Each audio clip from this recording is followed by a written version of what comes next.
If you don't believe in miracles, I suggest you think again. Help me, I'm Amanda Berry. I've been missing for 10 years and I'm here, I'm free now. Amanda told the police, I ain't just the only ones. It's some more girls up in that house. And when they came out, was just astonishing. The euphoria on the street itself, as you can imagine, in the hearts of so many people. It's gonna be okay. We can't wait for you to come home. We walked the neighborhoods. We went looking for Gina, Amanda. So for her to be found alive.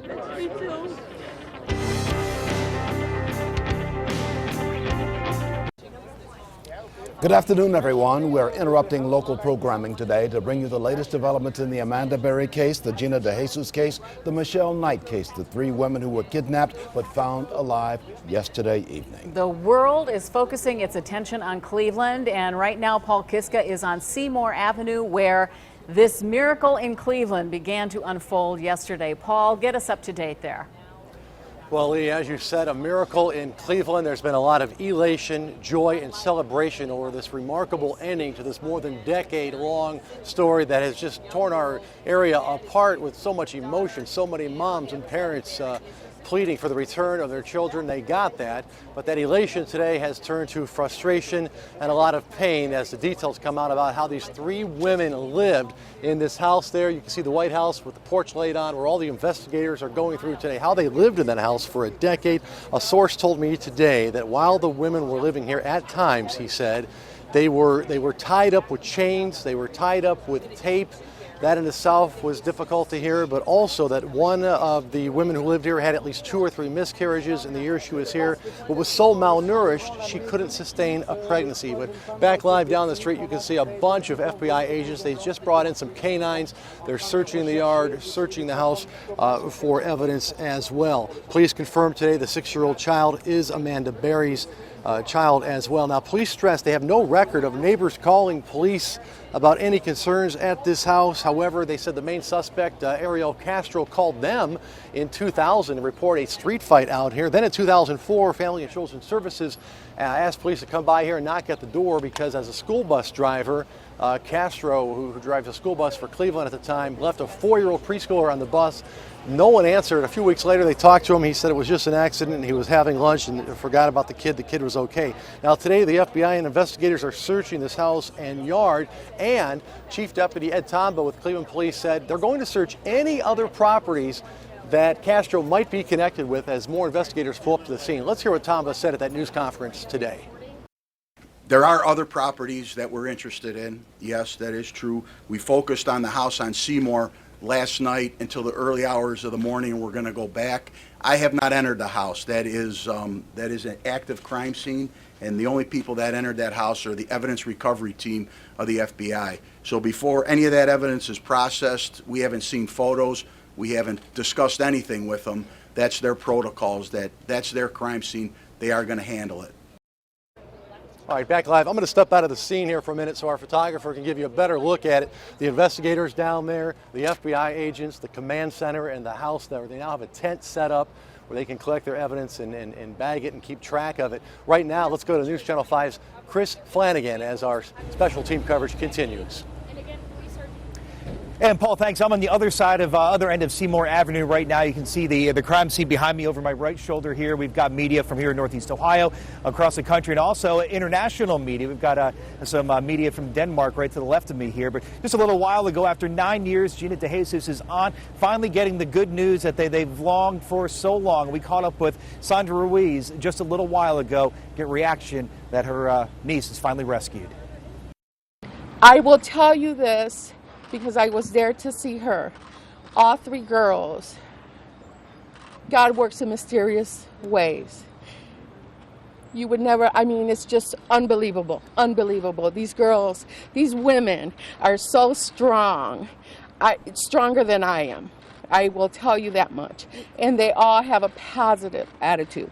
If you don't believe in miracles, I suggest you think again, because it does happen. Yeah, isn't that so true? And believing in miracles and that family never giving hope after all these years. Leon? Remarkable to hear her comments about seeing these girls, Chris. Of course, we'll have more. Meanwhile, we have more on the third woman found. The third woman, that's Michelle Knight, and her case was not as highly publicized. She went missing some 10, 12 years ago, about 11 years ago, I think. She was 20 years old at the time. And this is what we know about her. She was last seen at a cousin's house near West 106th Street and Lorraine Avenue on August 23rd, 2002. And that was well before Gina and Amanda vanished. She is now 32 years old. Her brother Freddie was shocked when he heard Michelle was found alive. How did you find out about your sister? On the news, just now, that my sister was found. I want to see my sister, Michelle Knight. And News Channel 5's Jen Strathman just finished interviewing Michelle Knight's grandmother, and we're going to hear from her coming up later in our broadcast. And we continue right now. Our live team coverage continues now with new developments on Ariel Castro. He is the man arrested in connection with this horrible case. Chief Investigator Ron Regan joins us. And Ron, I know that as an investigator, you have certainly been focused on this case over and over again through the years. Well, we've taken a look at a lot of different aspects, and as Paul Kiska touched on just briefly a minute ago, we've learned that 9 years ago, Cleveland police actually got to the front door of the home where those three girls were found last night. But that's as far as they got. Ariel Castro was a Cleveland school bus driver at the time, and police made a visit to Castro's Seymour Avenue home in 2004 while investigating a complaint that Castro left a child on his school bus. Now, they knocked on the front door, got no response, and then left. Here's how Cleveland Public Safety Director Martin Flass describes what unfolded next. January of 2004, as a result of an investigation that was initiated by Children and Family Services, Cleveland Police went to the address, knocked on the door, were unsuccessful in connection with making any contact with anyone inside that home. That incident appears to have been related to his employment, Mr. Castro's employment as a school bus driver. He either intentionally or inadvertently left a child on a bus when he returned to the depot. As a result of that, it came to our attention that from the Children and Family Services that there may have been a crime. An investigation that was conducted by the Cleveland Division of Police indicated there was no criminal intent on Mr. Castro's action. And Paul Kiska was absolutely correct a moment ago. Cleveland police say they've received no complaints related to that home over the years, except the one Paul described that in March of 2000, Ariel Castro reported to police there was a fight going on in the street just outside the home, but there's no record of an arrest in that case. Now, coming up, we're going to take you inside the home. We've got the floor plan that describes what that living space inside was like. I'm Chief Investigator Ron Regan. Ron, it's simply amazing to think how close investigators came on more than one occasion, just steps from discovering those Knocking women. on the door, and Lord only knows what they would have found on the other side of the door had the women been inside at that particular time. We continue to follow that story, and much more will come out on that. We want to go right now to News Channel 5's Deborah Lee, who's live at the DeJesus house. Deborah, what can you tell us from your vantage point? Well, the street outside Gina's home here has just been buzzing all day long. Neighbors, friends, relatives, all have come out to welcome home the girl who vanished 9 years ago last month. Now, they've been bringing balloons. You can see them over there. There are welcome home signs coming from people who, some don't even live in the neighborhood. They just wanted to come by and do something. What a contrast to the last time we were all gathered here back in 2006 when police had that tip that Gina might be buried in a garage. Now, as you know by now, police dug up that garage. They found nothing. But the sister of the man who owned that garage is one of the people who came out today to leave balloons here. She would only tell me that her name is Melanie, but this is what she said to me.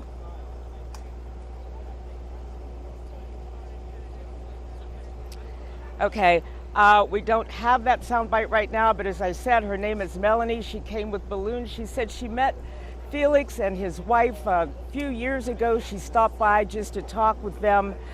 She is the sister of the man who owned the garage, who police actually dug up thinking that Gina might be there. She was filled with emotion. She's so happy to know that they found her alive. Now, I also talked with a girl out here who was Gina's best friend in school. She happened to be with her the day that Gina disappeared. They had made that phone call to mom, seeing if they could hang out together after school. And when they separated at the phone booth, that's the last time she saw Gina. And she told me she can't wait to see her, to hug her, and to just welcome her home. And that's what all of these people are out here for. Some have been here all day long. They just want to see Gina and say welcome home. I'm Deborah Lee. And we should add that we know that these women are in the care of FBI and specialists who are trying to help them adjust and return to their Certainly lives. the healing process has already begun. They will be meeting with psychiatrists and psychologists and other social workers as well, no doubt. And our extended coverage of these incredible developments will continue. We're going to take a quick break, but first we want you to hear the emotional words of a girl named Jennifer Picard, moments after she learned her best friend, Amanda Berry, was still alive. We missed you. We cried. We shed tears, but you're here. Everything is okay. Everything is gonna be okay. We can't wait for you to come home.